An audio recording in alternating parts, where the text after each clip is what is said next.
A new generation of surveillance drones could soon be watching us all from overhead. The Federal Aviation Administration is expected to announce plans to expand the use of domestic drones in American airspace. Eyes in the sky, similar to the unmanned aircraft that the United States has been using to target terrorists abroad.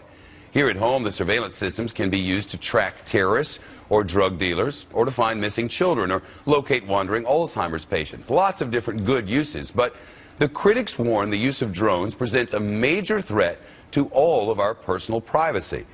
Meantime, a newly discovered Air Force intelligence document leaked and posted online states, if drones capture surveillance footage of Americans incidentally, the data can be stored and analyzed by the Pentagon for up to 90 days. And that's not all. The Fox Report's chief correspondent Jonathan Hunt is with us. When are these drones likely to be flying, and how many of them might there be above our heads? Well, there's a growing number already, Shep, but according to the experts, and indeed the FAA itself, there could be as many as 30,000 of these kind of drones, 30,000 flying overhead within the next decade. Now, obviously, law enforcement agencies love these drones, and they say they'll be able to save lives in things like hostage situations or search and rescue operations. But obviously, the privacy concerns are huge, because they will in effect bring every single backyard in America into the authorities' view. You've always had an expectation of privacy in your own backyard. You will no longer have it with these there, and there is essentially no real legislation currently written to curtail where they can go, to limit what they can see. That's the obvious concern, Sean. The language on this document, Jonathan,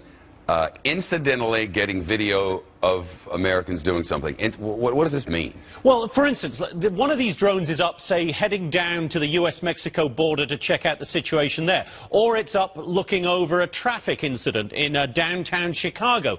But if they're on their way flying to either of those incidents, they look down, it records in your backyard footage, say, of a whole bunch of bags of fertilizer and some tomato plants. You working on it? Are those really tomato plants? Are they marijuana plants? Are you getting that fertilizer for your garden? Or are you getting it to make bombs? They then have a reason, they say, to keep that footage, analyze it for up to 90 days and start looking into all manner of things that you may or may not have been doing. Is there going to be a new rule about everybody building an extra bedroom?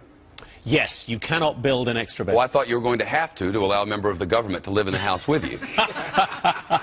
No? That may be where we're headed. The judge probably knows better than me on that. It would probably better than I. It would probably be good for housing. Housing starts. It'd be good for construction workers. And Jerry Willis can address that one as well. We have everybody at the table here to sort out the entire situation. A member of government for everyone and a bedroom for all.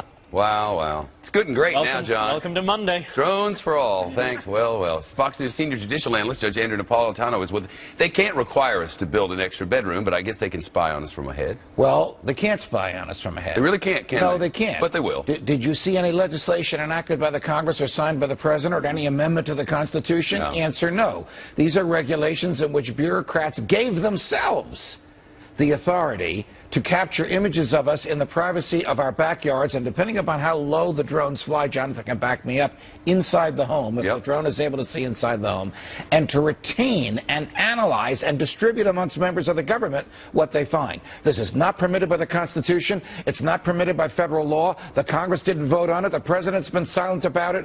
Bureaucrats did it on their own. And this has been the case forever, and I know from working local television 15, 20, longer than that ago, if you, as a citizen, have a reasonable expectation of privacy, for instance, your girlfriend is laying out by the pool in the backyard, and you have a 12-foot fence around your backyard.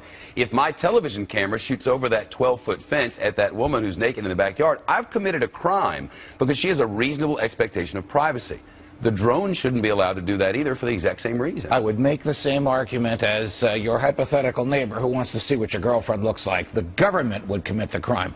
Shep, this is very serious. It's one thing for the government to do it. It's another thing for the Defense Department to do it. The Defense Department cannot engage in any activity in the United States of America without an executive order from the President that must be published. So if the President has authorized the Defense Department, Jonathan spoke about the Air Force, to fly drones over anybody's backyard and we don't know about it, then the President and the Air Force have violated numerous federal criminal statutes. But nobody seems to much care. Nobody seems to very much care. Why isn't the Congress up in arms? Same Congress that let the president bomb Libya is going to let his Air Force spy in our backyards, and like potted plants, they'll look the other way.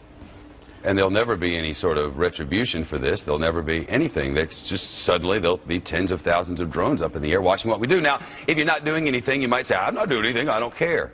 Well, should we just throw out the whole Constitution? Should we just run by a new set of rules? What should we do? The Third Amendment, the Fourth Amendment, the Fifth Amendment, the Ninth Amendment were written to guarantee us the right to be left alone, meaning governments stay out of our face. We are living perfectly normal, lawful lives. We don't want you in our faces as we do it. Suddenly the government, silently from 30,000 feet above, is violating those amendments. It is quite a thing. And it's mighty quiet. Yes. Judge Napolitano, thank you. You're welcome, Chef.